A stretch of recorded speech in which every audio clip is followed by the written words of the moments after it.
Bismillahirrahmanirrahim. Assalamualaikum warahmatullahi wabarakatuh. Alhamdulillah. Alhamdulillahilladzi hadana lihada wa ma kunna linahtadiya laula an hadana Allah.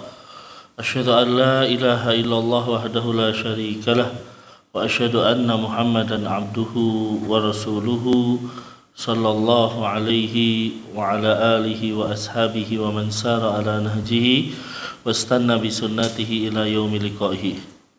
Qala Allah Ta'ala ya ayyuhalladzina amanu taqullaha haqqa tuqatih wa la tamutunna illa wa antum muslimun.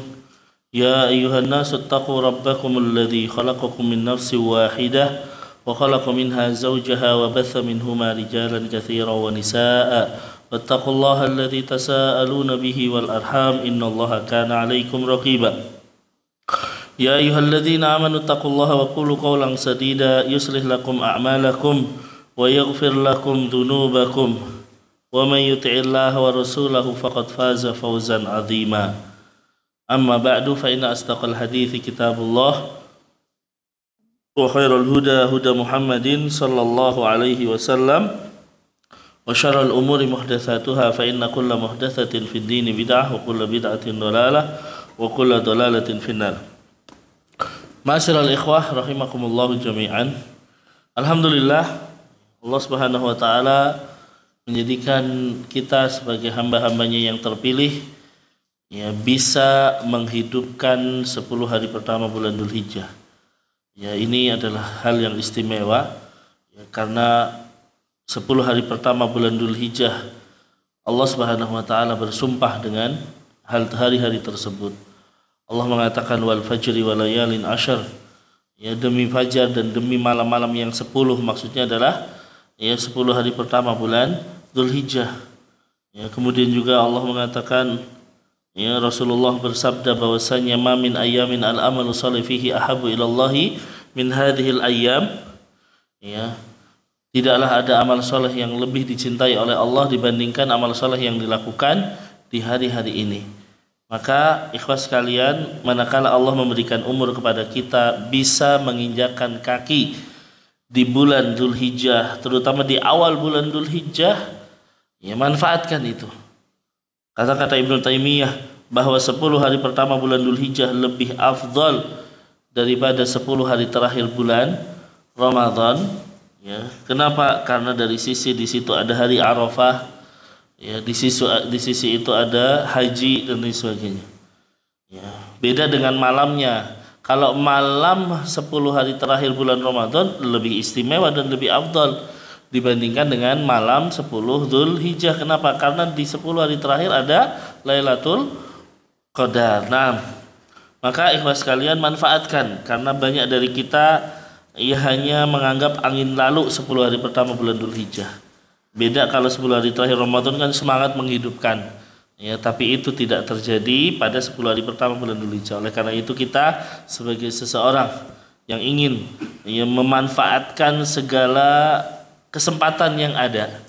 Ya, pada saat ada kesempatan maka harapannya kita memanfaatkannya dengan sebaik-baiknya. Kemudian salawat dan salam senantiasa kita haturkan kepada beliau Rasulullah Muhammad sallallahu alaihi wasallam, juga kepada keluarga beliau, para sahabatnya serta umatnya yang setia mengikuti beliau hingga akhir zaman kelak. Ikhwas sekalian, memasuki hadis yang kelima saat ini. Memasuki hadis yang kelima dari kitab Arba'in An-Nawawiyah, dari 42 hadis yang disebutkan oleh Al-Imam An-Nawawi.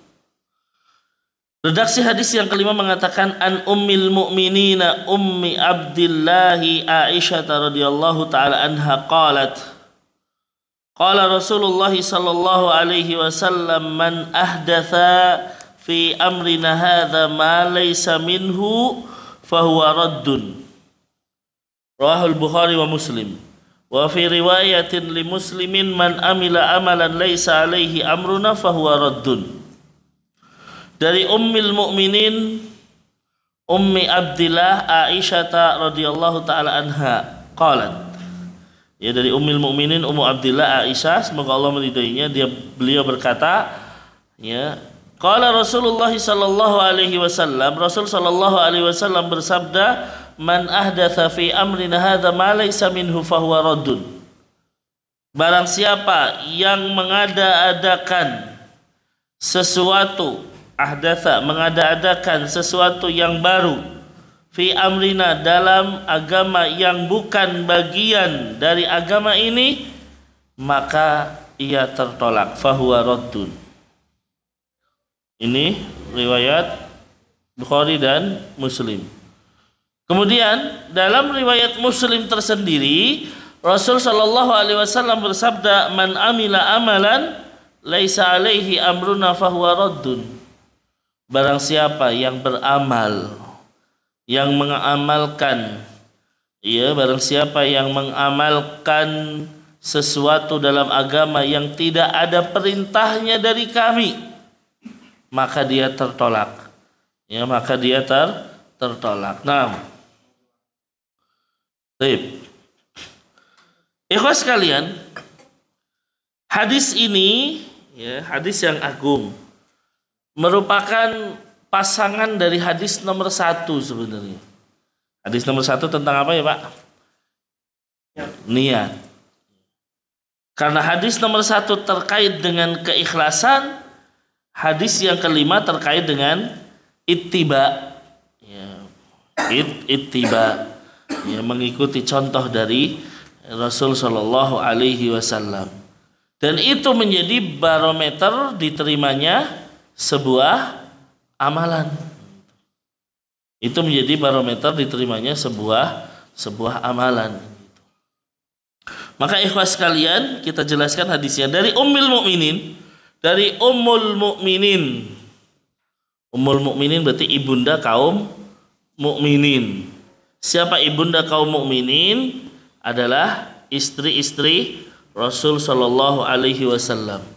Allah mengatakan wa azwajuhu ummahatuhum, dan istri-istri beliau adalah ibunda kaum mukminin.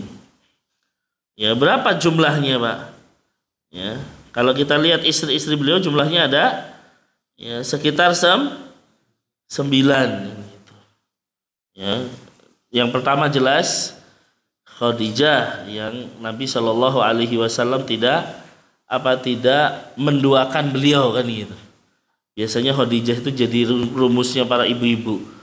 Saya pengennya jadi Khadijah aja gitu kan, karena Khadijah sendirian. Tapi para ulama mengatakan apa? Bahwa Khadijah itu bisa menjadi 4 orang gitu kan. Karena apa? Bagaimana perjuangan beliau menjadikan Khadijah itu setara dengan 4 orang wanita gitu. Bayangkan Khadijah radhiyallahu taala anha itu mendapatkan satu rumah di surga. Nabi menyifatinya atau malaikat Jibril menyifati rumahnya Khadijah apa? La sahaba fihi wala nasab. Tidak ada hiruk pikuk dan tidak ada suara keras di rumahnya Khadijah. Kok ada sifat itu? Kata para ulama mengatakan bahwasanya apa? Khusus rumah Khadijah kayak seperti itu karena Khadijah selama pernikahannya dengan Rasul Shallallahu Alaihi Wasallam berapa tahun Pak berarti? Rasul menikah dengan Khadijah berapa tahun? Umur 40 tahun, Nabi umurnya 25. Baru diangkat jadi Nabi kapan Rasul? Umur 40, berarti 15 tahun setelahnya, setelah menikah. Lalu Khadijah meninggal pada saat apa? 10 tahun kenabian. Berarti berapa tahun? Berarti hidup bersama Khadijah sekitar 25 tahun. Selama 25 tahun Khadijah tidak pernah mengangkat suaranya di hadapan Rasul Shallallahu Alaihi Wasallam. Selama 25 tahun Khadijah tidak pernah mengangkat suara di hadapan Rasul Shallallahu Alaihi Wasallam. Tidak pernah mengeluh, tidak pernah marah. Padahal kalau kita lihat Rasul memiliki anak dari Khadijah. Semua yang mengurus Khadijah. Tapi Khadijah tidak pernah mengeluh, tidak pernah marah, tidak pernah bertanya dan lain sebagainya. Bahkan apa? Selalu mendukung Rasul Shallallahu Alaihi Wasallam. Ya, makanya para ulama mengatakan yang rajih bahwa yang pertama kali masuk Islam dari seluruh umat manusia, umatnya Nabi Muhammad siapa? Khadijah. Ya, ketika Rasul ya diperintahkan wa ashiruhu perintahkan keluargamu, dakwahlah kepada keluargamu. Ya, maka yang pertama kali beriman adalah Khadijah. Makanya Khadijah itu masuk dalam kategori mendapatkan pahala jariah dari setiap orang yang masuk Islam setelahnya. Karena Khadijah mencontohkan yang pertama kali masuk Islam. Ini keistimewaan Khadijah. Banyak sekali keistimewaan yang dimiliki oleh Khadijah dan lain sebagainya. Ya. Setelahnya baru beliau menikah dengan banyak. Ketika meninggal dengan Khadijah, Rasul menikah pertama kali dengan Saudah, kemudian dengan Aisyah, kemudian dengan Hafsah dan yang lainnya. Ya, dan yang lainnya. Taib. Ini Ummul Mukminin dan kita harus tahu ibunda kita seharusnya. Ya, ada Zainab bintu Huzaimah, ada Ummu Salamah, ada Zainab bintu Jahsy. Karena Zainab ada dua, satu meninggal ya. Zainab ada dua, satu meninggal. Ada Juwairiyah, ada Ummu Habibah. Ada siapa lagi yang dari Yahudi? Ya, Sofiyah. Ya, terakhir Maimunah dan lain sebagainya. Nah, ini istri-istri Rasul sallallahu alaihi wasallam. Nah, itu disebut Ummul Mukminin, ibunda kita. Dan istri-istri beliau akan menjadi istri beliau kelak di surga. Ya, kelak di surga. Nah, Ummi Abdillah kunyahnya Aisyah radhiyallahu taala anha. Ummu Abdillah, ya. Apakah beliau punya anak Abdullah? Jawabannya tidak. Ya, beliau tidak punya anak sama sekali dari ya Rasul sallallahu alaihi wasallam, dan ini menjadi sebuah hal ketika misalnya pernah ya, Aisyah itu protes kepada Rasul sallallahu alaihi wasallam karena Rasul itu sering menyebut-nyebut nama Khadijah ya di hadapan Aisyah. Ya, Aisyah sampai cemburu. Kok nyebut Khadijah lagi? Bukankah sudah ada saya, kata Aisyah. Ya, maka Rasul sallallahu alaihi wasallam menyebutkan salah satu kelebihan Khadijah apa? Ya, dia memiliki anak. Dia memiliki anak, sedangkan Aisyah tidak. Lah terus kenapa disebut Ummu Abdillah? Ya, beliau ingin berkunyah dengan itu. Ya, karena Abdullah adalah ahabul asma ilallah, nama yang paling dicintai di sisi Allah ada dua, Abdullah dan siapa Pak? Abdurrahman. Ya, Abdurrahman. Nah, beliau berkunyah Ummu Abdillah dan ini boleh. Jadi seseorang meskipun nggak punya anak tapi berkunyah ya boleh, silahkan. Ya, tidak ada larangan. Ya, saya pengen punya anak siapa gitu kan. Tapi saya nggak punya anak, ya sudah. Ya, berkunyah aja, yang penting itu adalah sebuah sunnah. Baik. Radhiyallahu taala anha, semoga Allah meridhoinya, beliau berkata, qala Rasulullah sallallahu alaihi wasallam. Dan ini menunjukkan salah satu keutamaan Aisyah radhiyallahu taala anha. Ya, kenapa? Beliau menyebutkan hadis yang masyhur. Ya, hadis-hadis yang inti di dalam agama. Salah satunya adalah ini, makanya Aisyah Ummul Mukminin, Aisyah ini anaknya Abu Bakar As-Siddiq, ya, dinikahi oleh Rasul sallallahu alaihi wasallam pada saat berumur 6 tahun. Ya, kemudian bana ya bertinggal dengan Rasul sallallahu alaihi wasallam saat berumur 9 tahun. Nah, beliau memiliki hadis yang banyak sekali. Dan ini salah satu hikmah kenapa Rasulullah menikah dengan banyak wanita. Adalah untuk mengajarkan bagaimana keadaan Rasul saat di dalam rumah. Ya, tata cara mandi wajib dari istri-istri Rasul. Ya, bagaimana kehidupan Rasulullah saat malam. Ya, Aisyah ngajarin Rasul itu kalau malam sholat malam sampai kakinya pecah-pecah. Ini dari siapa? Dari istri-istri Rasul. Ya, jadi al-umur ad-dakhiliyah, perkara yang ada di dalam rumah Rasulullah ini ditransfer kepada kita melalui istri-istri beliau. Nah, inilah hikmah kenapa beliau menikah dengan banyak wanita. Itu salah satu hikmahnya dan banyak sebenarnya hikmah-hikmahnya. Ya, jadi ya jangan kita termakan omongan orang-orang liberal yang mengatakan Rasulullah ya naudzubillah gila wanita dan lain sebagainya. Ya, pernikahan Rasulullah dengan istri-istrinya adalah perintah dari Allah Subhanahu wa taala. Taib. Ya. Aisyah fahiya minal muhadditsat. Ya, beliau itu termasuk ahli hadis. Jadi kalau hadis yang paling banyak dari para wanita, karena ada yang meriwayatkan hadis paling banyak dari laki-laki adalah Abu Hurairah jelas, kemudian Ibnu Umar dan sebagainya. Tapi dari kalangan wanita Aisyah jelas. Ya, Aisyah jelas. Ya, banyak sekali hadis yang diriwayatkan oleh Aisyah radhiyallahu taala anha. Ya, bahkan para sahabat itu terbiasa bertanya kepada Aisyah. Ya, tentang tata cara bagaimana, tata cara ini, tata cara itu, semuanya bertanya kepada Aisyah, dan ini menunjukkan keutamaan Aisyah dibanding dengan yang lainnya. Taib. Beliau mengatakan, yaitu Rasul sallallahu alaihi wasallam bersabda, "Man ahdatsa," barang siapa yang membuat sesuatu yang baru dalam perkara kami, dalam agama kami, ya ma laisa minhu, yang tidak ada contohnya dan bukan bagian dari agama kami, maka dia tertolak. Ya, fahuwa raddun ay mardudun. Ya, naam. Ya. Itu. Jadi man ahdasa, yang membuat sesuatu yang baru, fi amrina, amrina itu maksudnya di dalam agama kami. Ya, di dalam agama kami, di dalam syariat kami, malaisa minhu, yang tidak disyariatkan oleh Allah dan Rasulnya, maka dia tertolak, meskipun itu ya dilakukan dengan ikhlas. Ya, tetap aja tertolak. Kemudian riwayat yang lain dari Muslim adalah man amila amalan laisa alaihi amruna fahuwa raddun, barang siapa yang mengamalkan suatu amalan yang tidak ada perintahnya dari aku, maka dia tertolak. Ya. Dia tertolak.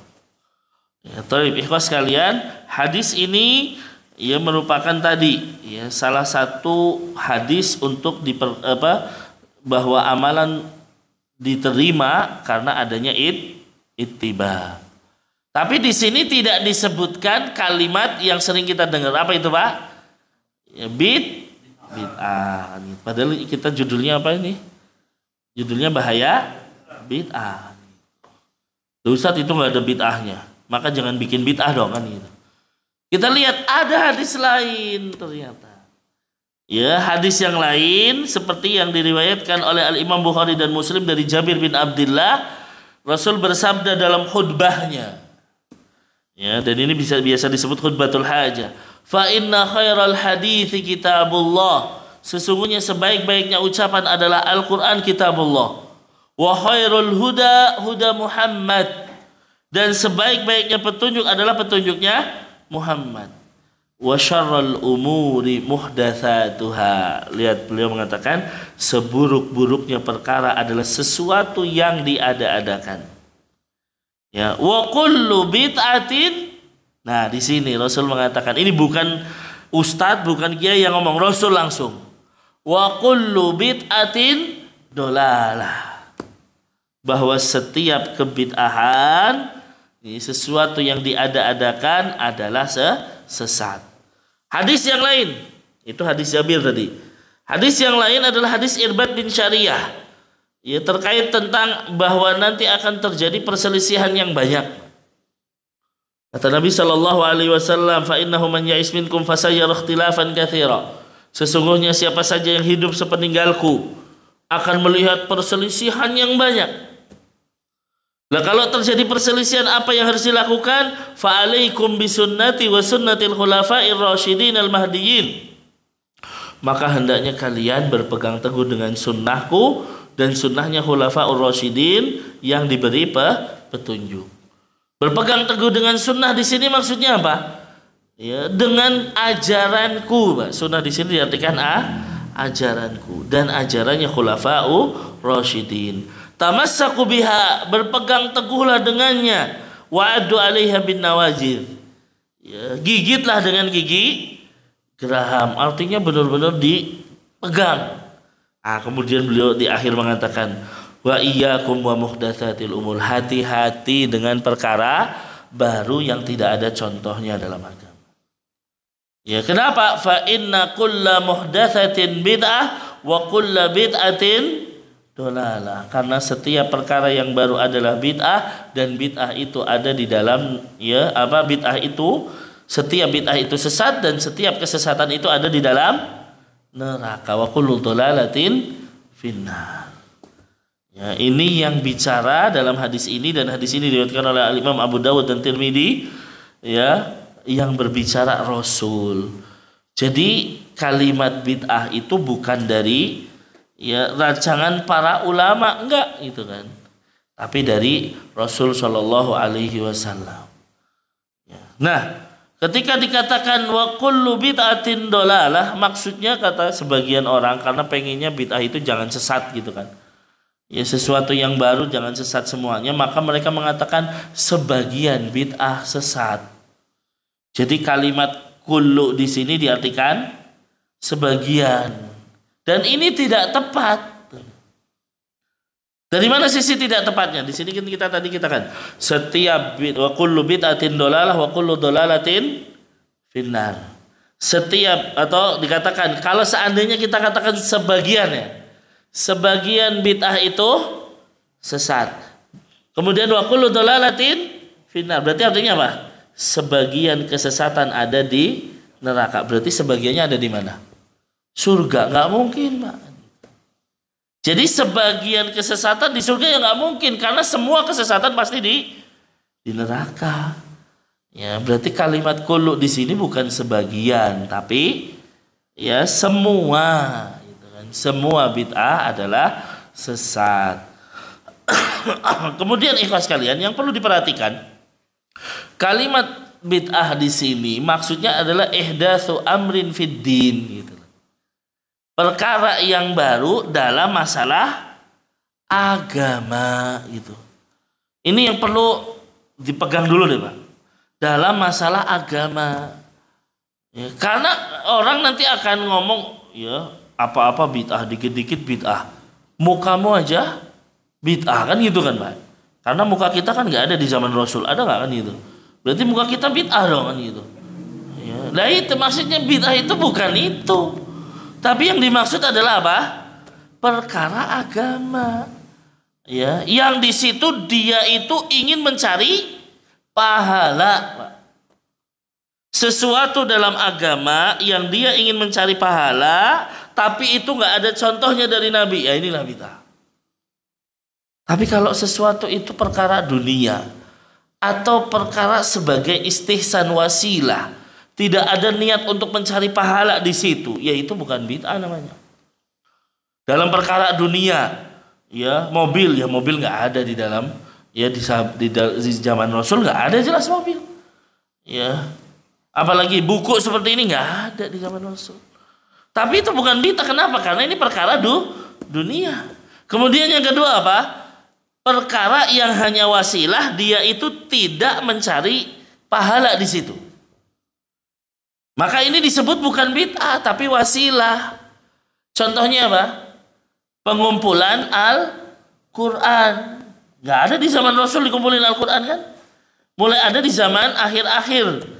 Ya, di zaman Abu Bakar, di zaman Utsman dan lain sebagainya. Ya, sebagian ini jadi dalil, itu boleh bid'ah kan. Kita katakan itu bukan bid'ah tapi wasilah. Apa wasilah? Sarana.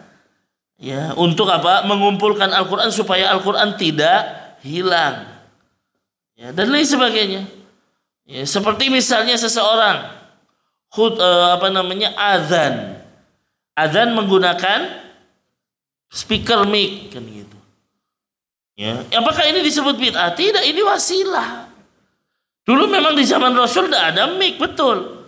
Ya, tapi sekarang ada mic, ini wasilah. Wasilah apa? Untuk supaya azan lebih terdengar. Tapi apakah orang yang azan ini meyakini dapat pahala kalau azannya pakai speaker? Saya kalau azan pakai speaker pahalanya 5 kali lipat, kan enggak, Pak? Enggak seperti itu gitu. Jadi dia azan pakai speaker karena wasilah aja. Kalau pas listrik mati, dia azan tetap dapat pahala. Nah, di sini yang harus diperhatikan oleh kita. Ya, makanya ini untuk mendudukan kalimat bid'ah tersendiri gitu kan. Karena ini satu kalimat yang nantinya akan ya banyak orang pro dan kontra. Ya sampai mengatakan dikit-dikit bid'ah dan lain sebagainya. Yang mengatakan bid'ah bukan kita, tapi Rasul sallallahu alaihi wasallam. Maka hadirin yang dimuliakan oleh Allah Subhanahu wa taala, dari hadis ini banyak faedah yang bisa kita ambil. Kita selesaikan malam ini ya, supaya kita bisa masuk ke hadis yang ke-6 nantinya. Min fawaidi hadzal hadis, faedah dari hadis ini. Yang pertama adalah tahrimu ihdathi syai'in fi dinillah walau an husni qasdin. Haramnya ya membuat sesuatu yang baru dalam agama. Ingat itu ya, yang perlu diperhatikan dan digarisbawahi dalam agama ini, bukan dalam perkara dunia gitu ya. Nah, meskipun dengan tujuan baik. Ustaz, saya gini kan tujuannya baik gitu kan, niatnya baik ya, maka tujuan saja, niat saja tidak cukup.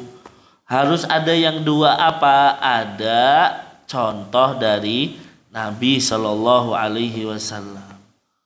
Ya. Seseorang misalnya yang melakukan ibadah sholat kan baik Ustaz.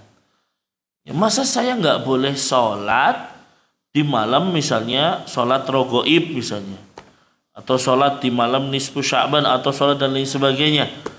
Ya memang sholat baik, tapi tentunya baik saja tidak cukup. Harus ada ya contoh dan perintah dari Rasul Shallallahu Alaihi Wasallam. Sebagaimana kita lihat ketika seorang sahabat Abdullah bin Mas'ud kalau tidak salah ya, dilaporkan bahwa ada orang-orang yang berzikir dengan menggunakan batu. Ya, kumpulan orang gitu kan, ya berkumpul, kemudian ngumpulin batu. Disebutkan, tuh kamu bertasbih 100 kali, ya, hitung pakai batu 100 kali. Kamu alhamdulillah 100 kali dan lain sebagainya. Pokoknya suruh zikir pakai batu. Dilaporkan oleh Abu Musa al-Asy'ari, apa yang kamu lakukan? Saya nunggu titahmu katanya. Didatangi oleh Abdullah bin Mas'ud, apa yang kalian lakukan? Kami menghitung zikir. Ya, kami berusaha untuk menyusun batu-batu ini supaya bisa menghitung zikir dan lain sebagainya. Kata Abdullah bin Mas'ud, kalau seandainya kamu hitung kesalahanmu itu lebih baik. Ya, kalau kamu menghitung-hitung kesalahanmu itu lebih baik. Ya, maka kata beliau, betapa cepatnya kalian itu tersesat. Padahal sahabat masih hidup. Ya kan? Kok sudah melakukan hal-hal yang tidak ada contohnya seperti ini? Apa jawaban mereka? Ya kan niat kita baik gitu. Kita itu niatnya baik. Apa jawabannya Abdullah bin Mas'ud? Kam min muridin lil khairi lan yusiba. Berapa banyak orang yang menginginkan kebaikan tapi tidak berhasil mendapatkannya. Kenapa? Karena salah jalan. Kan niatnya baik gitu. Nah ini, maka ya akhirnya orang-orang ini diperingati oleh sahabat Nabi. Mereka ngeyel, Pak. Ya biasa orang-orang ngeyel ya kayak gitu kan. Ya ngeyel, ya kita niatnya baik kok kan itu. Apa hasil ngeyelnya mereka, Pak? Ternyata orang-orang yang berkumpul di sini yang dinasehati oleh para sahabat untuk tidak membuat sesuatu yang baru, mereka adalah orang-orang yang berkumpul dalam pasukan memerangi Ali bin Abi Thalib. Pasukan Khawarij. Nah lihat, sekali ngeyel dalam agama, ya terus ngeyel gitu kan. Akhirnya apa? Ya gabung sama orang-orang ngeyel. Ya, akhirnya malah memerangi Ali bin Abi Thalib. Ya, Pak sahabat Nabi, menantunya Rasul diperangi oleh mereka. Ya, maka kalau ya seseorang itu sudah ngeyel dalam kesesatan, ya sulit kecuali Allah memberikan hidayah kepada mereka. Maka tidak boleh membuat sesuatu yang baru di dalam agama ini walaupun niatnya baik. Ya, meskipun mungkin untuk menenangkan hati dan lain sebagainya. Karena bisa jadi setan itu akan membuat sesuatu itu jadi tenang. Ya, melakukan hal yang baru tapi malah menjadikan tenang, bisa jadi. Bukan berarti itu sebuah kebenaran kan gitu. Ya, bukan berarti itu sebuah kebenaran. Makanya di sini ikhwah sekalian, dan ini menjadi satu kaidah. Ya, menjadi satu kaidah bahwa ya, mengikuti Nabi Shallallahu Alaihi Wasallam tidaklah terrealisasi, tidaklah disebut mengikuti Nabi kecuali kalau ya amal tersebut mengikuti syariat dalam 6 perkara. Ini disebut mengikuti Nabi. Jadi dalam 6 perkara ini harus sesuai syariat. Ya, apa saja 6 perkara ini? Yang pertama, harus sesuai syariat di dalam sebabnya. Sebabnya ada syariatnya. Baik. Apa maksudnya Pak sebab di sini? Kalau ada seseorang beramal tapi sebabnya nggak ada syariatnya, maka amalan tersebut tertolak. Ya, seperti misalnya seseorang datang ke masjid, melakukan tahiyatul masjid. Sebabnya kalau dia masuk masjid, syar'i nggak Pak ini? Syar'i, namanya sholat tahiyatul masjid. Ada sebabnya syar'i. Nah ini beda lagi, orang masuk rumah, sholat 2 rakaat untuk menghormati rumah, tahiyatul bait. Ya. Syar'i nggak ini? Nggak syar'i.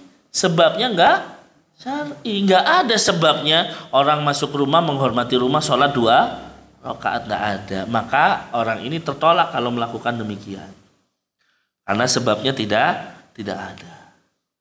Ya, makanya perlu jadi kaidah suatu sebab kalau itu ada di masa Rasulullah, kok nggak dilakukan oleh Rasulullah dan para sahabat, berarti meninggalkannya lebih baik. Kita ambil contoh, mungkin ini sensitif. Ya, seseorang merayakan perayaan Maulid Nabi, sebabnya apa Pak? Kelahiran Rasul. Ini sudah ada nggak di zaman Rasul kelahiran Rasul?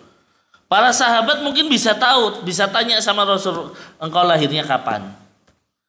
Ya, atau Rasulullah sendiri nih misalnya tahu dirinya lahirnya sini. Tapi apakah beliau melakukannya? Ya, memperingati kelahiran saya. Sebabnya ada di masa Rasul.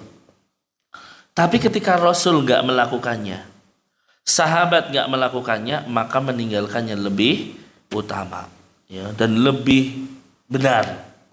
Kenapa? Ya karena sebab ini ada di masa Rasul. Kok kita membuat satu sebab yang di masa Rasul ada, ya, kok sekarang kita buat-buat? Nah ini. Nah, jadi itu berarti tertolak. Nah, jadi sebabnya harus syar'i. Ya, sebabnya harus syar'i. Ya, makanya ketika sebab itu nggak syar'i, ya nggak boleh kita melakukannya. Contoh sekarang lah, ada hari Arafah. Ada hari Arafah. Pernah ada orang Yahudi, ya, yaitu Ka'ab al-Ahbar, sebelum beliau masuk Islam, datang kepada Umar bin Khattab. Ayatun fi kitabikum taqra'unaha, ya, la unzila alaina ma'syaral yahud latakhadnahul idan, kata Ka'ab al-Akhbar. Ada satu ayat wahai Umar yang kalian baca, ya, kalau seandainya ayat ini turun kepada orang Yahudi, kami jadikan ini sebagai hari raya. Umar nanya, ayat apa? Al-yawma akmaltu lakum dinakum wa atmamtu alaikum ni'mati wa raditu lakumul Islam madinah. Hari ini telah kusempurnakan agama kalian. Wih, sempurna apa? Telah kucukupkan nikmatnya kepada kalian dan telah aku ridhoi Islam sebagai agama kalian. Berarti sudah sempurna Islam. Ya, kata orang Yahudi, ayat ini kalau turun kepada Yahudi, kita jadikan sebagai Id. Ya. Tapi ayat ini turun kepada orang Islam, enggak kita jadikan Id. Kenapa? Karena bukan sebab syar'i. Ya. Kapan ayat ini turun? Kata Umar, saya tahu kapan ayat ini turun.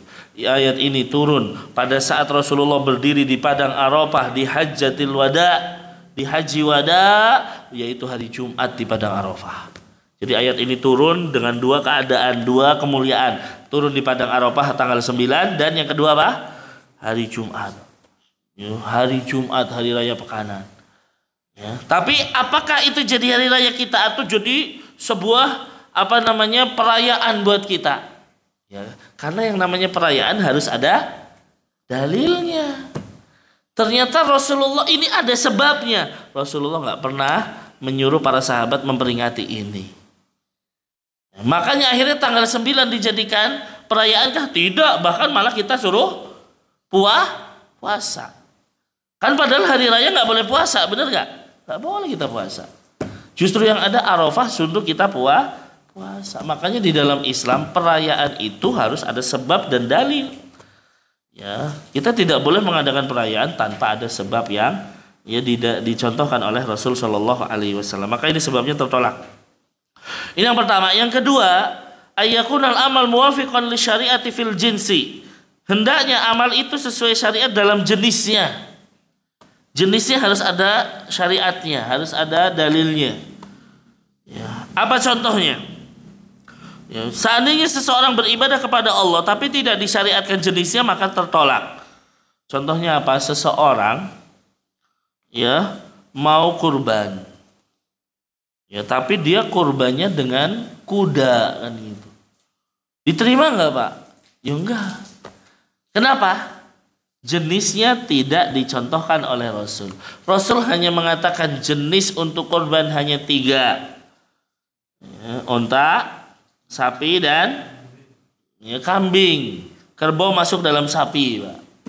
Kerbau masuk dalam sapi. Berarti hanya 3. Ya, kuda nggak masuk. Apalagi ayam, bebek kan gitu. Ya, kurban dengan bebek misalnya nggak bisa. Ya, permasalahannya bukan halal atau enggaknya. Kuda halal nggak? Kuda halal. Ya, kuda halal. Ya, pernah di masa Nabi Shallallahu Alaihi Wasallam kami pernah menyembelih kuda dan kami makan kuda di masa Rasul, dan Rasul tidak melarang, berarti kan halal. Sesuatu yang Rasul diam, ya tidak ada komentar di situ, berarti halal, Pak. Ya, padahal ini makannya di hadapan Rasulullah, seperti makan buaya, dop apa tuh dop? Biawak ya, biawak. Ya, ini Rasul nggak makan, tapi Rasul diam saja. Berarti boleh. Kan gitu. Nah, kuda boleh silahkan. Cuman kalau kurbannya, memang kuda harganya mungkin lebih mahal, tapi itu bukan jadi jenis untuk kurban, ya nggak diterima. Ya, tidak bisa diterima. Nah, ya, kecuali seseorang mau menyembelih kuda hanya untuk sekedar makan-makan, sedekah, ya silahkan. Tapi tidak bisa dijadikan untuk kurban. Ya, besok insyaallah. Ya, tinggal beberapa hari lagi kita berkurban. Semoga yang punya kelapangan bisa kurban ya Pak ya. Amin, amin, amin. Baik. Kemudian harus sesuai syariat. Amal itu harus sesuai syariat di dalam ukuran. Dalam ukurannya harus sesuai syariat. Ya, seperti misalnya seseorang sholat duhur atau sholat subuh gitu kan. Ya, dia merasa sholat subuh kok 2 rakaat doang kurang kan gitu. Ya, saya ini bisa sholat subuh 4 rakaat, ya nggak diterima gitu. Kenapa? Karena perintahnya hanya 2, ukurannya hanya 2, nggak boleh lebih gitu. Nah, di sini berarti ukuran itu harus sesuai syariat.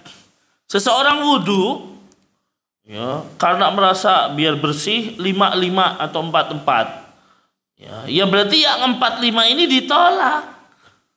Kenapa? Karena maksimal wudu berapa? 3. Ya, Nabi itu wudu maksimalnya 3.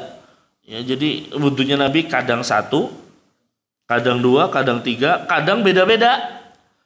Ada yang 1, ada yang 2, ada yang 3. Kecuali mengusap kepala selalu 1. Itu aja. Tapi tangan kadang ada, ya Rasul misalnya mencuci muka 1 kali, tapi tangan 2 kali, kaki 3 kali, berbeda-beda. Ya, dalam 1 kali wudu, berarti itu boleh, silahkan. Ya, berarti itu boleh. Tapi nggak ada riwayat 4 gitu loh. Atau 5, berarti kalau 4 ya nggak tertolak. Kenapa? Ukurannya melebihi yang diajarkan Rasul Shallallahu Alaihi Wasallam. Bahkan Nabi dengan tegas mengatakan faman zada ala dzalika faqad asa'a wa ta'adda wa zalama, kan gitu. Wudu itu 3 kali maksimal. Siapa yang melebihi dari 3 kali maka dia telah berbuat dolim, telah berbuat buruk, ya, dan telah berbuat melampaui batas misalnya. Nah ini nggak boleh. Jadi ukurannya harus sesuai syariat, tidak boleh ya lebih dari itu atau mungkin tidak boleh dikurangi dan lain sebagainya. Nah, kemudian yang keempat adalah bahwa amal itu harus sesuai syariat dalam tata caranya. Dalam tata caranya. Kalau seseorang beribadah kepada Allah dan menyelisihi dalam tata caranya, maka amalan tersebut tertolak. Contohnya, seseorang sholat, ya, kemudian dia sujud dulu baru ruku. Dalam 1 rakaat dia sujud dulu baru ruku, maka sholatnya batil, sholatnya tertolak. Kenapa? Tidak mengikuti syariat. Seseorang wudu harusnya kan muka dulu baru tangan dan kaki. Dia mulai dari kaki dulu baru muka. Ya. Maka ini tertolak. Kenapa? Karena ajaran Rasul urut gitu loh. Dari mulai muka, tangan, kepala dan kaki.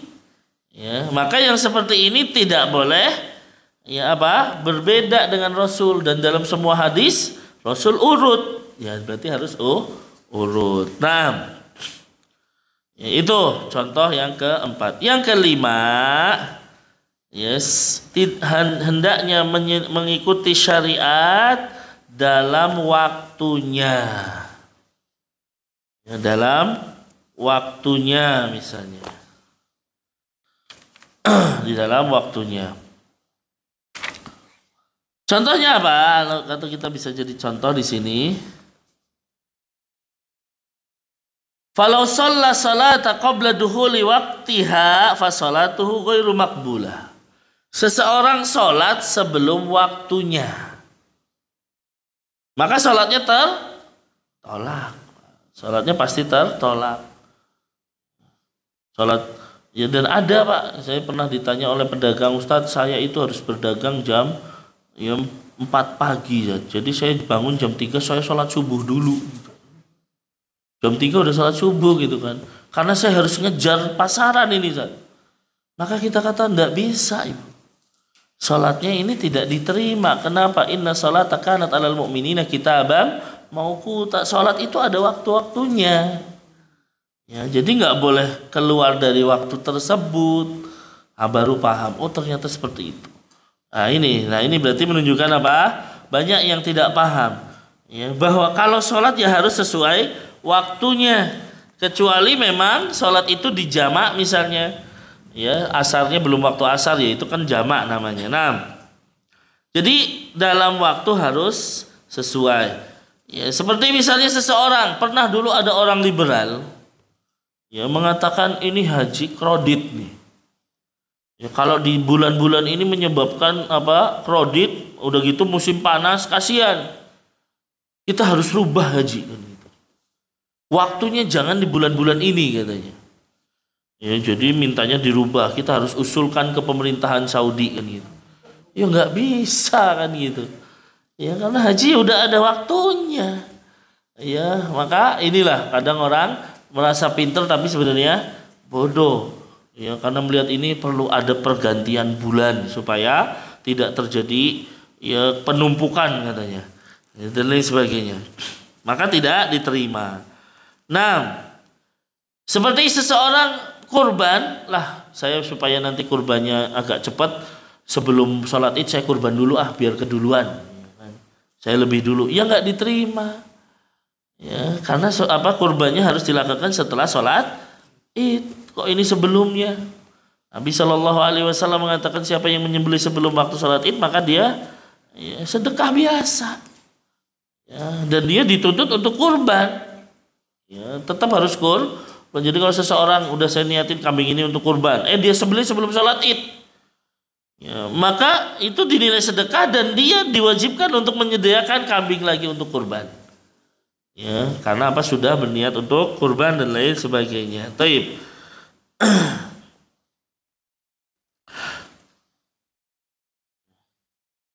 Kemudian yang terakhir, amal itu harus mengikuti syariat dalam tempatnya. Di dalam tempatnya. Nah, artinya apa? Tempatnya harus sesuai syariat. Seseorang Ramadan 10 hari terakhir saya mau iktikaf. Di mana? Di kamar saya. Nggak diterima. Kenapa? Karena iktikaf harus di masjid, harus di masjid, berarti tidak diterima. Seperti seseorang misalnya, ada kan orang-orang yang berhaji tapi bukan ke Mekah gitu, ke Iran misalnya, ada haji ke Iran, ada haji ke IPB juga ada Pak, jadi hajinya nggak, haji ke Mekah itu tidak sah sebelum haji ke IPB. IPB itu mana Pak? Bukan. India, Pakistan, Bangladesh misalnya kan gitu. Itu ada yang berkeyakinan seperti itu. IPB itu India, Pakistan, Bangladesh. Ada yang berkeyakinan haji tidak sah kalau tidak ke IPB tadi. Ini jelas tidak tepat. Jelas tidak tepat karena yang diperintahkan haji ke Mekah. Bukan di mana. Nah, taib, itulah 6 hal yang harus diperhatikan dalam penentuan sesuai syariat atau tidak, sesuai syariat atau tidak. Makanya di sini perlu kita lihat model-model yang tidak sesuai dengan syariat yang disampaikan oleh Ustadz Piranda dalam buku beliau. Apa saja amalan-amalan, bahwa amalan seorang hamba itu terbagi menjadi 2 bagian. Amalan-amalan dalam bab ibadah, ada amalan-amalan dalam bab muamalah. Amalan dalam bab ibadah tidak contoh amalan dalam bab ibadah yang tidak sesuai syariat sehingga mengakibatkan amalan tersebut tertolak misalnya. Yang pertama, mengerjakan ibadah yang sama sekali tidak ada perintahnya dalam syariat. Berarti pasti tertolak. Amalan yang memang nggak ada syariatnya. Seperti misalnya seseorang bernazar berjemur di bawah terik matahari misalnya. Ini kan nggak ada syariatnya seperti itu. Maka nazar seperti ini tidak perlu ditunaikan. Apalagi kalau nazarnya maksiat. Jelas nggak boleh ditunaikan. Ada seorang, kalau saya misalnya menang atau saya naik kelas atau saya misalnya sukses, saya mau telanjang keliling Semarang, nggak diboleh ini.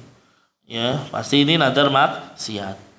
Seseorang beribadah dengan nari-nari misalnya, ini kan nggak ada syariatnya. Ini tidak ada syariatnya, berarti amalan itu memang tertolak karena dari awal sudah tidak ada syariatnya. Ibadah yang memang sama sekali tidak diperintahkan oleh syariat. Melakukan ibadah, ini yang kedua, melakukan ibadah yang dilarang secara khusus. Berarti itu hal yang terlarang. Apa contohnya? Seseorang berpuasa di hari raya.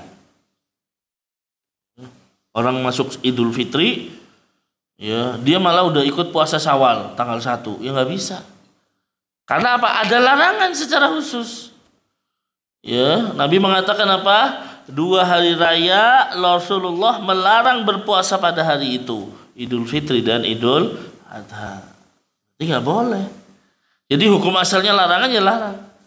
Seperti sholat di waktu terlarang misalnya, sholat pada saat matahari terbit nggak boleh. Yang ketiga, ibadah yang asalnya diperintahkan. Jadi yang pertama, ibadah nggak ada asalnya. Yang kedua, asalnya larangan. Yang ketiga, ibadah ini asalnya ada perintahnya. Namun terjadi pelanggaran di dalamnya, ya, terjadi pelanggaran di dalamnya. Nah, contoh misalnya, ya, sholat duhur kan aslinya ada perintah sholat duhur, tapi dia sholat duhurnya 5 rakaat, ya tertolak. Ya, bukan karena dia lupa, ya. Saya sholat duhur pokoknya untuk duhur 5 rakaat. Maka ini menyelisihi ajaran Rasul, ditolak pasti. Hukum asalnya sholat duhur diperintahkan. Tapi begitu ya dia menyelisihi atau ada pelanggaran di situ maka tertolak. Ya, maka pelanggaran ini jelas menyebabkan ibadah tersebut tidak diterima.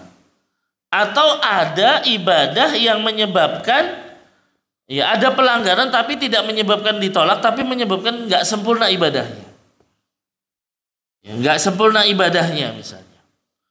Ya, seperti misalnya seseorang sholat dengan menggunakan pakaian yang menjulur di bawah mata kaki. Ya, menjulur di bawah mata kaki. Ya, maka apa yang terjadi pada sholatnya? Sholatnya berkurang kesempurnaannya. Ya, berkurang kesempurnaannya. Kenapa? Karena Nabi melarang hal tersebut. Nah, kemudian yang keempat, asal ibadah ada, Pak, namun dimodifikasi. Nah, asalnya ibadah ada tapi dimodifikasi misalnya. Ya, seperti sholat rogoib misalnya. Atau sholat pada saat nisfu Sya'ban sebanyak 100 rakaat misalnya. Ya, atau sholat tasbih dan lain sebagainya, maka ini adalah modifikasi di dalam ibadah, tentunya tertolak. Baik. Itu di dalam bab ibadah, ada juga di dalam bab muamalah, tentunya yang muamalah terkait tentang ya zina dan lain sebagainya. Ya, dia harusnya orang zina itu dipotong tangan, ya, padahal dia di negeri Islam tapi dia meminta jangan potong tangan kan gitu. Ganti ya dengan misalnya potong rambut, ya nggak bisa. Ya, maka ini tertolak, atau potong kuku misalnya gitu. Nah, contoh, seseorang jual beli setelah adzan hari Jumat atau setelah khatib naik mimbar. Ya, ini kan jelas tertolak, Pak. Ini jelas tertolak. Maka ya kata para ulama, orang yang jual beli setelah khatib naik mimbar, maka jual belinya tidak sah, dia harus mengembalikan. Ya, dia harus mengembalikan. Yang beli harus mengembalikan kepada yang jual juga mengembalikan harganya dan sebagainya. Ini ya kecuali kalau yang jual beli adalah perempuan, karena perempuan kan tidak diwajibkan sholat Jumat. Nah, dan ini banyak terjadi, biasanya malah kalau sholat Jumat banyak yang jualan gitu kan, padahal udah waktu khutbah tapi orang-orang ya di luar malah menggelar dagangannya, dan ini tidak sah jual belinya, bahkan menjadi haram. Ya, taib. Dalam bab muamalah contoh yang lain, seorang wanita menikah tanpa wali, maka secara otomatis pernikahannya tidak sah. Ya, karena Nabi mengatakan la nikah illa biwali, tidak ada nikah kecuali dengan adanya wali nikah. Kalau dia nikah tanpa wali, maka ini pernikahannya tidak sah. Maka pernikahan yang dilakukan oleh orang-orang Syiah sah nggak, Pak? Ya, namanya nikah ini tidak sah, ya, karena tidak ada wali, ya, tidak ada walinya. Ini adalah perzinaan dengan wujud nikah mut'ah. Wallahu a'lam bishawab.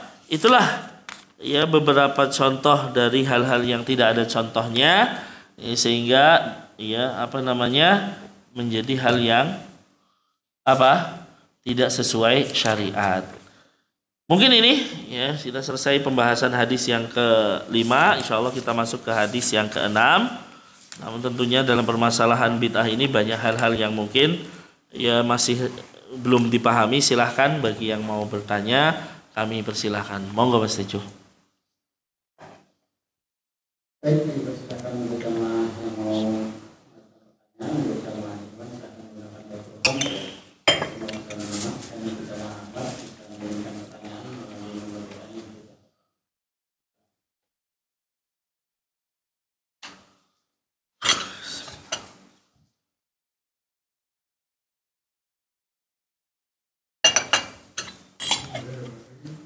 Assalamualaikum warahmatullahi wabarakatuh. Waalaikumsalam warahmatullahi wabarakatuh. Ini tidak masalah panjang pendek.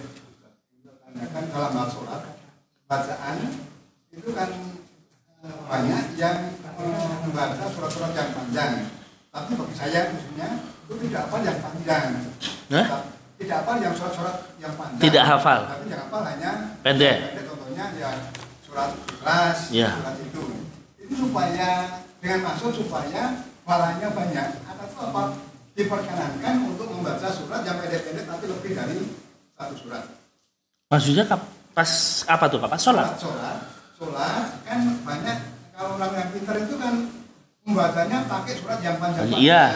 Tapi Bapak sekarang jadi imam. Sholat sendiri. Oh, sholat sendiri ya, sholat sendiri. Tapi dengan maksud supaya pahalanya sebanyak kalau membaca surat panjang seperti ustaz yang pintar. Oh gitu. Apa boleh membaca surat lebih dari satu surat dalam rakaat? Iya. Itu yang pertanyaan pertama. Kedua, tadi Ustaz mengatakan bahwa hadis untuk yang dilakukan oleh sahabat tapi Rasulullah mendiamkan itu dibenarkan. Berarti itu disamakan dengan apa? Hadis. Iya, hadis takrir namanya. Terus? Jadi saya bertanyakan macam-macam hadis itu apa saja. Terima kasih. Wassalamualaikum warahmatullahi wabarakatuh. Waalaikumsalam warahmatullahi wabarakatuh. Terima kasih Pak. Yang pertama, ya kalau lagi sholat sendirian atau mungkin mengimami di rumah dan lain sebagainya ya, bolehkah bagi kita sholat dengan surat-surat pendek tapi dibaca lebih dari satu surat gitu ya Pak ya? Misalnya saya mau baca di rakaat pertama ya Al-Ikhlas, Al-Falaq, An-Nas gitu ya Pak, 3. Ya, apakah boleh? Ya, jawabannya hal tersebut dibolehkan. Ya, kenapa dibolehkan? Karena Rasul pernah melakukannya. Ya, Rasul pernah melakukannya, tapi memang bukan yang pendek Pak, malahan. Pernah suatu ketika ada seorang sahabat, saya pengen sholat sama Rasulullah. Ya, sholat malam Pak. Ya, sholat malam. Maka dia jadi makmum. Ya, begitu sholat sama Rasul, ternyata Rasulnya itu yang pernah saya sampaikan. Rasul rakaat, ini baru rakaat pertama Pak. Langsung baca Al-Baqarah. Pikirnya 1 juz, selesai nih 1 juz. Ternyata sampai selesai Al-Baqarah. Itu baru 1 rakaat. Ya, nah begitu selesai Al-Baqarah, wah paling selesai Al-Baqarah ruku nih. Ternyata dilanjut surat An-Nisa. Dan An-Nisa sampai selesai. Kemudian habis itu masih dilanjut surat Ali Imran. Nah urutannya nggak acak nih, urutannya acak. Ya, jadi kata sahabat, Rasul baca beberapa surat dalam 1 rakaat sampai saya berniat buruk, kata dia. Jadi dalam sholat berniat buruk. Apa niat buruknya? Saya pengen batalin sholat.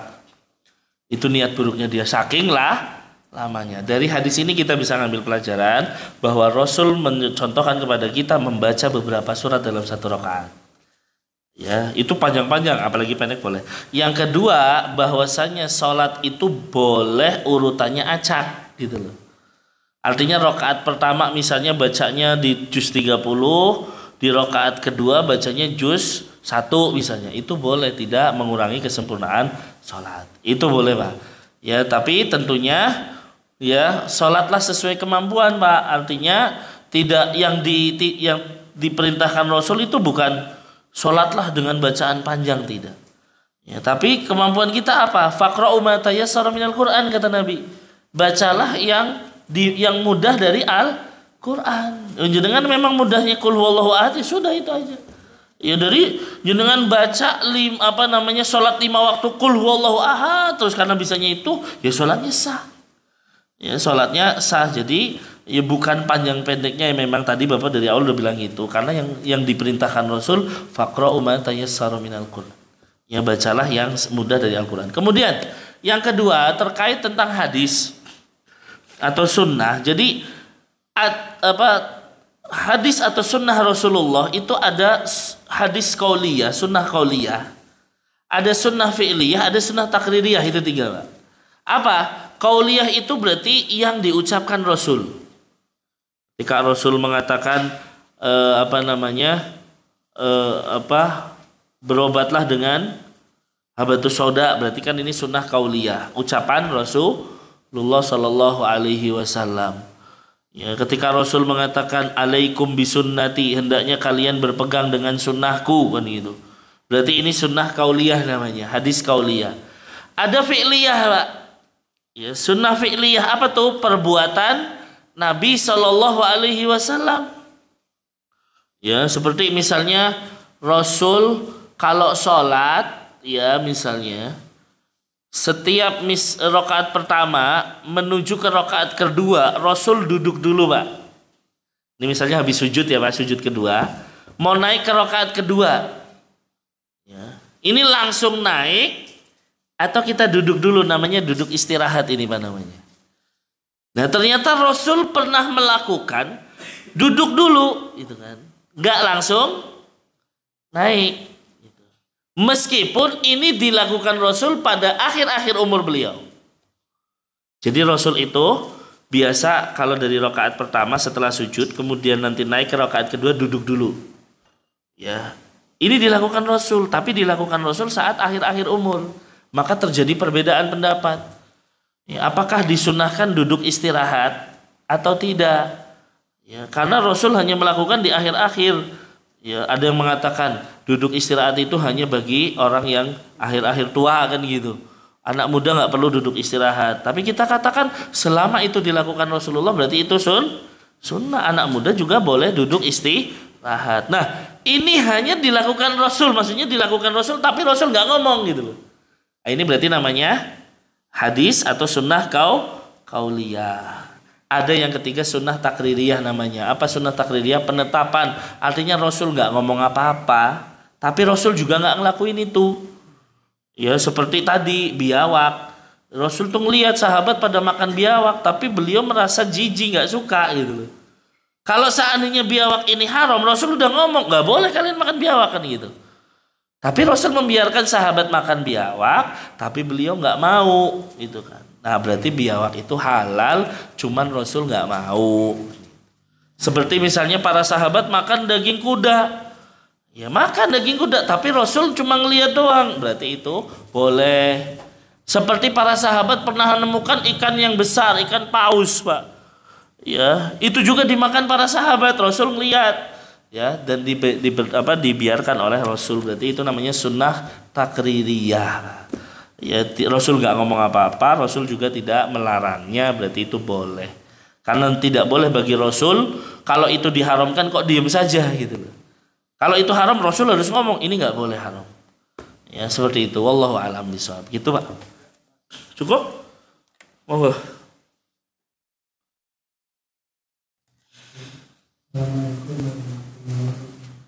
Waalaikumsalam warahmatullahi wabarakatuh. Yang mana sih? Oh itu dulu.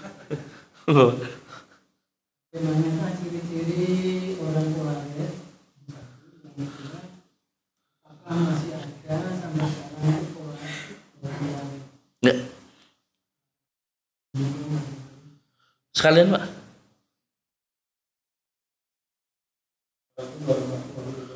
Waalaikumsalam warahmatullahi wabarakatuh. Karena menilai suatu amalan itu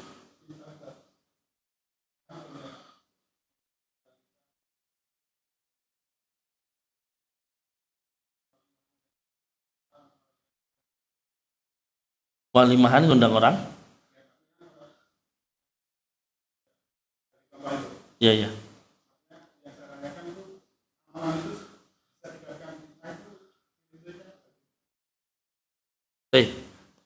Ya, yang pertama tentang Khawarij ya.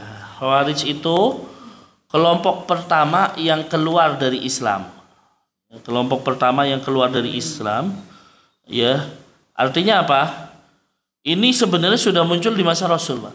Khawarij itu, yaitu ketika ada Dzul Khuwaisirah, ya Rasul lagi bagi ghanimah, ya tiba-tiba dia mengatakan, wahai Muhammad berbuat adil lah kamu. Rasulullah dimarahin, suruh berbuat adil, padahal Rasulullah kan jelas berbuat adil gitu loh. Tapi dia saking, ya itulah kurang ajarnya Khawarij gitu kan. Ya dia mengatakan adil dong kan gitu. Kata Rasulullah, kalau saya nggak adil terus siapa yang adil? Ya, maka Rasul mengatakan akan keluar dari keturunan orang ini yang akan ya apa menyempal dari Islam. Yamrukuna minad-din kama yamrukur saham minar ramiyah. Mereka itu keluar dari ajaran Islam, dari agama Islam seperti anak panah melesat dari busurnya. Ya berarti apa? Ya kata Nabi, mereka membaca Al-Quran tapi nggak sampai kerongkongan. Artinya nggak memahami Al-Quran. Nah, itu Khawarij awalnya muncul di masa Rasul. Kemudian mulai muncul, Pak, mulai ada benih-benih di masa Utsman, pada saat Utsman ya fitnah macam-macam. Di antaranya Utsman nepotisme lah, Utsman begini dan lain sebagainya. Akhirnya sampai rumah Utsman dikepung, Pak. Ya, dikepung itu mulai muncul sampai Utsman bin Affan terbunuh. Ya, dibunuh pada saat membaca Al-Qur'an bahkan, naudzubillah. Lah lebih besar lagi di masa Ali bin Abi Thalib. Ya, pada saat terjadi ya tahkim, ya ketika apa Ali bin Abi Thalib dan Muawiyah mengutus orang untuk berdamai. Ya berdamai kan gitu. Nah, orang Khawarij mengatakan, kok berdamai dengan hukum manusia gitu kan. Ini berarti ada yang salah nih. La hukma illallah kata mereka. Tidak ada hukum kecuali hukum Allah. Nah, ini di sini nih. Ya, orang itu kalau menyebarkan syubhat nggak punya ilmu gitu. Ya, mereka mengatakan tidak ada hukum kecuali hukum Allah. Kok ini pakai hukum manusia? Wah, nggak bisa ini. Ya, akhirnya mereka menyempal keluar, Pak. Ya, 6.000 orang lebih keluar dari ketaatan kepada Ali, ya, bersembunyi di satu negeri namanya Harura, Pak. Makanya mereka itu kelompok lain namanya Haruriyah itu. Ini orang Khawarij ini. Ya, mereka nggak taat kepada kepemimpinan yang sah, itu cirinya. Maka ciri-ciri orang Khawarij adalah gampang mengkafirkan yang lain. Itu salah satu ciri utamanya. Jadi kalau misalnya Bapak lagi ngomong sama orang, terus kok tiba-tiba dia ngomong, oh, orang ini kafir ini. Orang ini kafir, lah ini bisa jadi Khawarij, Pak. Ya, kenapa? Ya karena usul mereka di situ. Ya, jadi gampang banget mengkafirkan orang. Ya, ketika misalnya mengatakan orang, misalnya ada seseorang melakukan dosa besar, oh udah kafir gitu kan. Apalagi kalau misalnya berhukum dengan hukum selain hukum Allah, ya kafir. Ya, karena mengatakan ya wa man lam yahkum bima anzalallah faulaika humul kafirun. Siapa yang tidak berhukum dengan hukum Allah maka dia ya kafir. Oh berarti kafir dia. Indonesia kafir. Pemimpinnya kafir, wah dikafir-kafirkan semua. Sampai akhirnya banyak terjadi bapak ibunya dikafirkan. Kenapa? Karena ASN. Misalnya. ASN kan berarti ya ikut hukum togut, wah kafir gitu. Dan ini banyak, Pak. Dari prosesi mengkafirkan ini, akhirnya muncullah orang-orang teroris. Ya, yang gampang akhirnya ya mengebom sana sini, yaitu munculnya ISIS dan lain sebagainya. Lah itu cikal bakalnya Khawarij. Makanya kalau ditanya apakah sekarang Khawarij ada, banyak, Pak. Dan ini yang harus dihati-hati oleh keluarga kita. Biasanya menyerang anak-anak muda. Anak muda itu di brainstorming atau dicuci otaknya, ya brainwash ya, supaya apa? Ya mau mengikuti mereka. Ya, sehingga banyak anak muda akhirnya rela untuk melakukan bom bunuh diri, ya, dengan iming-iming mendapatkan bidadari dan surga. Tapi yang ngomong ini nggak mau disuruh ngebom, Pak. Ya biasanya orang-orang tua ini suruh ngebom sendiri nggak mau. Dia nyuruhnya anak muda. Coba lu ngebom sendiri sana, ngapain nyuruh anak yang lain? Ya itulah ya yang terjadi, dan ini banyak terjadi. Ya, pernah diceritakan oleh orang yang nyempal dari mereka, ngomong, kita itu biasanya latihan di atas gunung, Pak. Ke gunung itu dengan penampilan ya biasa kayak orang mau naik gunung. Nanti di atas langsung berubah kita, Pak. Langsung ada senjata, langsung ada apa. Ya, jadi berupa mereka latihan perang dan lain sebagainya itu ada. Ya, makanya perlu kehati-hatian terhadap mereka. Ya, semoga tidak mempengaruhi anak-anak kita. Amin, itu mungkin. Ya, jadi ada ya pemikiran-pemikiran Khawarij, bahkan ini biasanya menyerang anak-anak muda. Kemudian apa sesuatu dikatakan sebagai hal itu bid'ah? Ya, tadi begini. Bahwa bid'ah itu adalah sesuatu di dalam agama, ya Pak ya, yang itu tidak ada contoh dan landasannya, gitu kan. Ya dari syariat. Ya, satu ibadah misalnya. Ya, satu ibadah. Ya, ini ibadah ini ada nggak dalilnya, gitu kan. Makanya Pak, kaedahnya dalam ibadah beda dalam hal yang lain. Kita bilang kaedah dalam ibadah. Ibadah itu hukum asalnya adalah haram. sampai ada dalil yang menjadikan itu halal. Ini kalau ibadah. Beda dalam muamalah. Kalau muamalah atau hal yang mubah di dunia ini, hukum asal sesuatu itu adalah halal. Sampai ada dalil yang mengatakan ini haram. Itu bedanya antara ibadah dan ya perkara dunia. Jadi dalam perkara dunia Allah mengatakan ya Allah menjadikan segala sesuatu buat kalian. Hukum asalnya berarti di dunia ini adalah halal. Jual beli ini halal, apapun itu halal. Sampai ada dalil oh nggak boleh jual beli ini. Oh ini haram, oh ini dan ini baru. Tapi kalau dalam ibadah beda kebalikannya. Hukum asal ibadah adalah haram. Sampai ada dalil bahwasanya ini boleh. Makanya seseorang kalau mau beribadah cari dalilnya gitu. Ya, supaya tidak terjerumus ke dalam kebid'ahan. Karena kalau kita cuma melakukan ibadah saja, ikut-ikutan orang, oh ternyata nggak pernah ada dalilnya yang seperti ini. Nah di situ berarti terjatuh ke dalam kebid'ahan misalnya.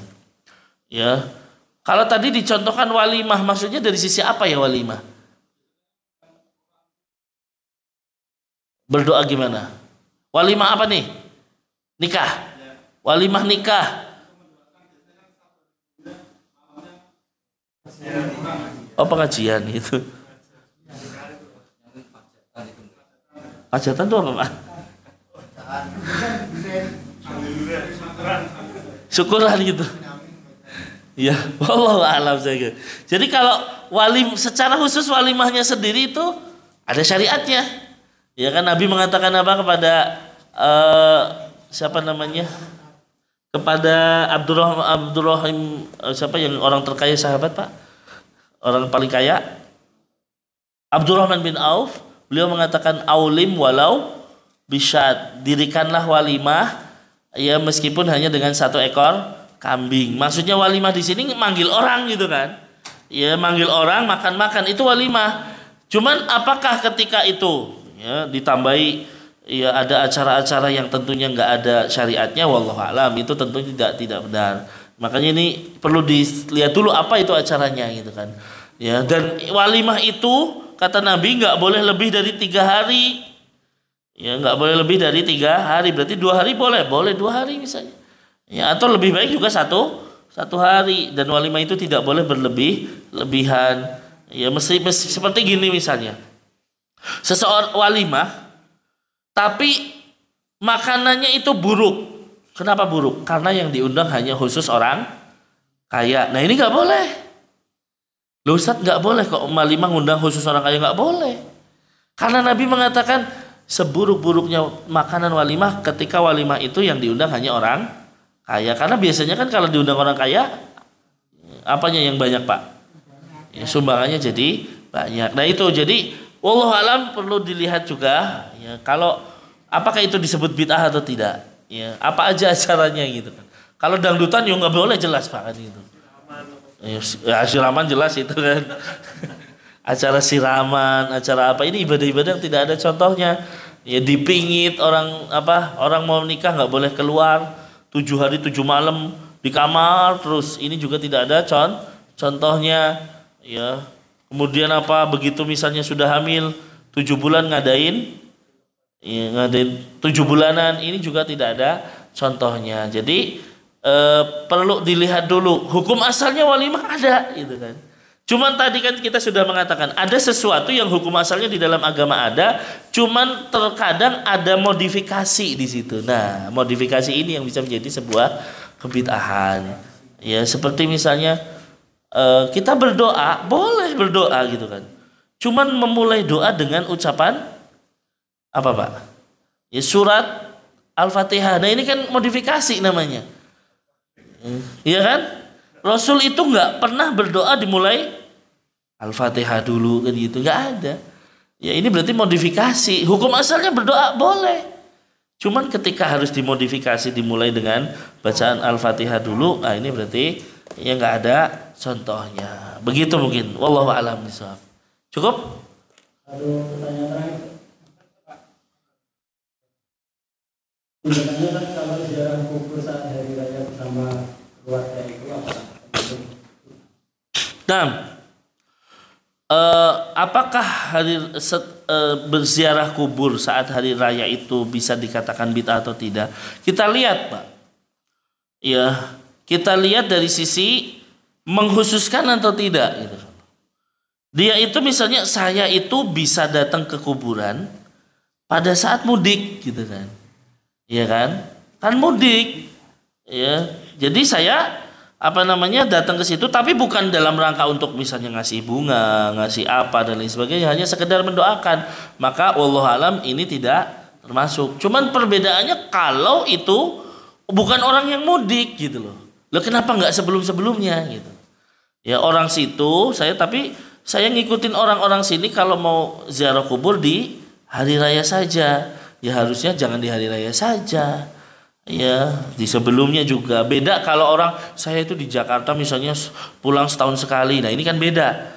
Ya karena ada kondisi. Tapi kalau yang rumahnya di situ kok malah mengkhususkan hanya di hari raya, khawatirnya itu masuk dalam hal yang tidak ada contohnya. Kan bisa sebelumnya.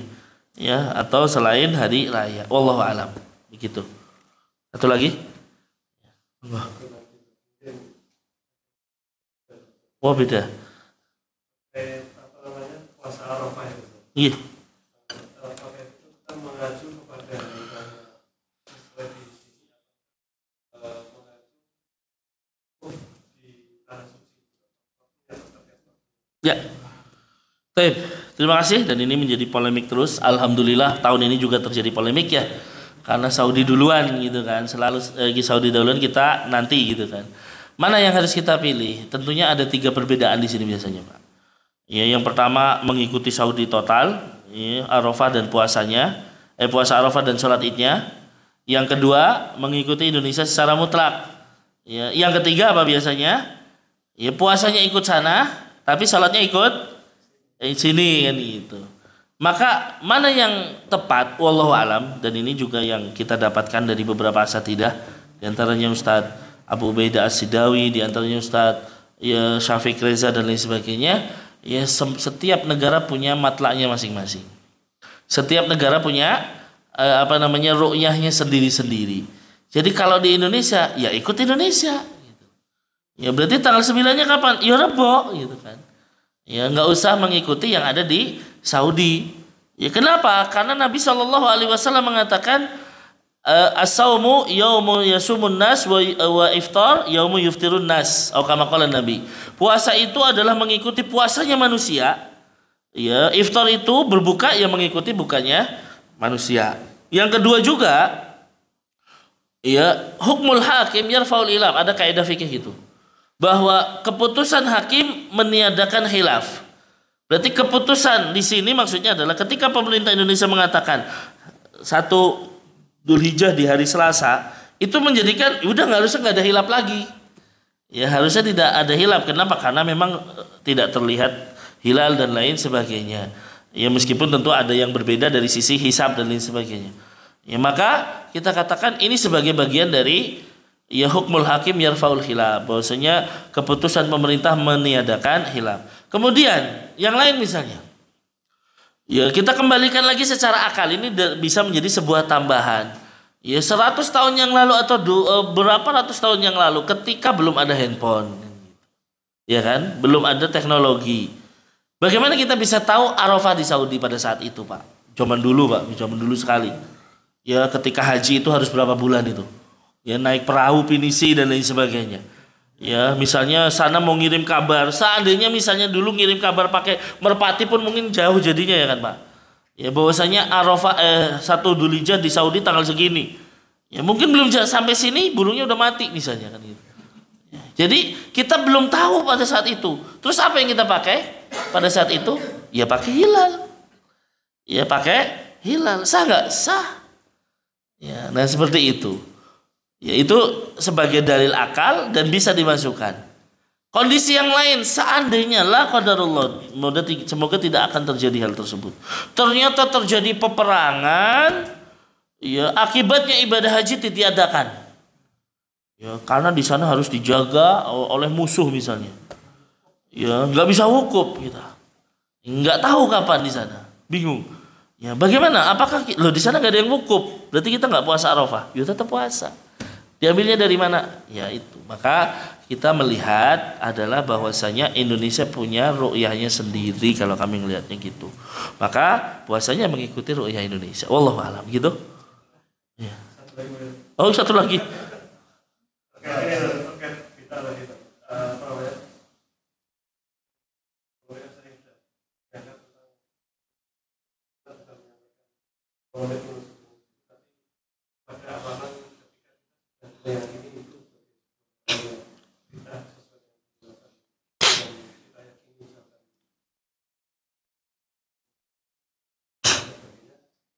Kita bermakmum pada imam yang pendapat yang menyatakan bahwa kita ikuti saja yang imam untuk diikuti, namun kita meyakini apabila itu kita kemudian kita tidak mengikuti imam, apakah itu juga salah satu kita juga. Nah itu aja. Wallahu a'lam ya terkait ini. Terkait permasalahan kunut subuh, tentunya kunut subuh ini memang permasalahan yang panjang ya. Ya karena sebagian Syafi'iyah kan mengatakan bahwasanya itu ada hadisnya. Ya tapi yang lain mengatakan tidak ada hadisnya dan lain sebagainya, hadisnya lemah dan lain sebagainya. Terus bagaimana sikap kita ya? Tergantung menurut saya tergantung bagaimana kita menyikapi kunut subuh Pak gitu kan. Jadi kalau kita benar-benar meyakini dengan penjelasan para ulama kunut subuh itu adalah bid'ah, ya lebih baik mungkin tidak mengikutinya. Ya, berarti kita diam saja dan itu tidak mengurangi keabsahan sholat. Ya, tidak mengurangi, bukan diartikan tidak mengikuti imam gitu kan. Kenapa? Karena ada beberapa keadaan yang memang boleh, seperti misalnya imam sholat subuh duduknya tawarruk, kita iftirash, atau sebaliknya imamnya iftirash kita tawarruk. Boleh nggak? Boleh di situ. Itu bukan hal yang menyelisihi imam namanya. Nah, di situ yang kita lihat. Cuman kalau kita misalnya melihat pendapat yang lain, ya itu terjadi khilaf gitu kan. Ya, kita lebih mencenderungi misalnya itu bukan bid'ah yang berat atau bukan bid'ah dan lain sebagainya, memang ada dalilnya, cuman lemah gitu kan. Berarti dia seperti pendapatnya Ustadz Piranda ngikutin. Ya, kalau Ustadz Piranda mengatakan saya setiap subuh kunut gitu kan. Kenapa? Ngikutin imam kan gitu. Saya berimam dengan orang yang kunut. Maka jadi dua keadaan. Kalau Anda meyakini itu bid'ah gitu kan, itu tidak ada contohnya, harusnya nggak usah ngikutin gitu. Tapi itu bukan bid'ah yang, karena bid'ah ini harus diperhatikan ikhwas kalian. Bid'ah itu ada dua. Bid'ah yang mengeluarkan dari Islam sama yang tidak mengeluarkan dari Islam. Dan kita masih bisa tolerir yang ini. Ya, kalau yang mengeluarkan dari Islam harusnya kita nggak bisa tolerir lagi. Contoh mengatakan bahwasanya Al-Quran itu makhluk, ini nggak bisa kita tolerir. Ya berarti itu bid'ah yang sudah mengeluarkan dari Islam misalnya. Tapi kalau yang ini masih kita bisa tolerir, ketika misalnya terjatuh di situ, ya kita diam aja. Dengan misalnya ya datang ke rapat RT, dimulai dengan tahlilan misalnya. Ya udah diam di situ. Diam saja di situ. Kita nggak usah ngikutin dengan kita mengingkari dalam hati misalnya. Kalau nanti bisa, pokoknya nanti di tempat saya nggak ada kan gitu. Sama seperti ini, jenengan meyakini itu tidak boleh, itu bid'ah. Ya udah, antum mengatakan itu bid'ah, kok antum ngangkat gitu kan. Nah berbeda kalau pendapatnya Ustadz Piranda tadi, ya itu khilaf gitu kan. Ya dan khilafnya memang syadid dan lain sebagainya. Berarti beliau mengatakan saya kunut tiap subuh kan gitu. Wallahu alam. Mungkin itu yang bisa saya sampaikan. Panjang ini udah 9:30 ini. Ya jangan nanya lagi, cukup besok lagi insyaallah. Ya. Mudah-mudahan ini bisa mencerahkan kita terkait hal-hal yang tidak ada contohnya, ya, dan kita akan membahas hadis yang halal dan haram ya, di pertemuan yang ke depan insyaallah. Ini yang bisa saya sampaikan, kebenaran mutlak milik Allah Subhanahu wa taala, sedangkan kekeliruan murni karena lemahnya ilmu yang kami miliki. Mohon dibukakan pintu maaf yang sebesar-besarnya. Allahumma alimna ma yanfa'una wanfa'na bima 'allamtana wa zidna ilman ya rabbal alamin. Kita akhiri dengan doa kafaratul majlis. Subhanakallahumma wa bihamdika asyhadu an la ilaha illa anta astaghfiruka wa atubu ilaik. Assalamualaikum warahmatullahi wabarakatuh.